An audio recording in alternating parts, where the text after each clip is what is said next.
Before America could be born, it teetered on the edge of annihilation. 13 colonies, under the iron grip of the British Crown, drowning in taxes, humiliated by soldiers on their streets, powerless to shape their own future. Anger simmered, tension crackled. The people were divided, suspicious, and on the brink of chaos. No army could win without a leader, and no leader could unite a fractured land, until one man stepped forward. George Washington, quiet, steady, unyielding, accepted a role that no one else could. In the mid-18th century, America was not a free country. It was a collection of 13 British colonies controlled by the British Crown. The people living there paid heavy taxes, followed laws made thousands of miles away, and had no real voice in their own future. British soldiers were stationed in American towns, enforcing rules that many colonists believed were unfair and humiliating. Events like the Stamp Act, Tea Act, and the Boston Massacre slowly turned frustration into anger. People didn't wake up one day wanting independence. It grew over years of pressure. In this tense atmosphere, America did not just need brave soldiers. It needed a calm, respected leader who could unite farmers, merchants, and thinkers under one purpose.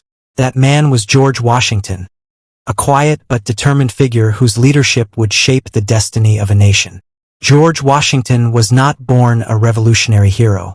He was born in 1732 in Virginia, into a modest plantation-owning family. From a young age, he learned discipline, responsibility, and hard work. Washington trained as a surveyor, which taught him how to understand land, distance, and terrain, skills that would later become crucial in war. He also gained military experience during the French and Indian War, where he learned hard lessons about leadership, mistakes, and survival. Unlike many politicians of his time, Washington was not loud or dramatic. He was respected because he was honest, steady, and self-controlled. When tensions with Britain grew, many Americans trusted him, not because he promised glory, but because he carried himself with integrity and a sense of duty. In 1775, when fighting finally broke out between the colonies and Britain, the Continental Congress faced a serious problem. They had an army, but no true leader. The colonies were divided, suspicious of one another, and lacked unity. George Washington was chosen as commander-in-chief of the Continental Army not because he was the most brilliant general, but because he represented unity. He came from Virginia, the largest colony, and was acceptable to both northern and southern colonies. Washington accepted the role with humility, refusing a salary and asking only that his expenses be covered. This moment changed history. From that point on, Washington's personal fate became tied to the fate of the American Revolution itself. Leading the Continental Army was nothing like leading a powerful European force. Washington's soldiers were poorly trained, badly clothed, underpaid, and often hungry. Many had no shoes, no weapons, and little experience. The British Army, in contrast, was one of the strongest military forces in the world. Washington lost more battles than he won in the early years, and many times his army barely survived.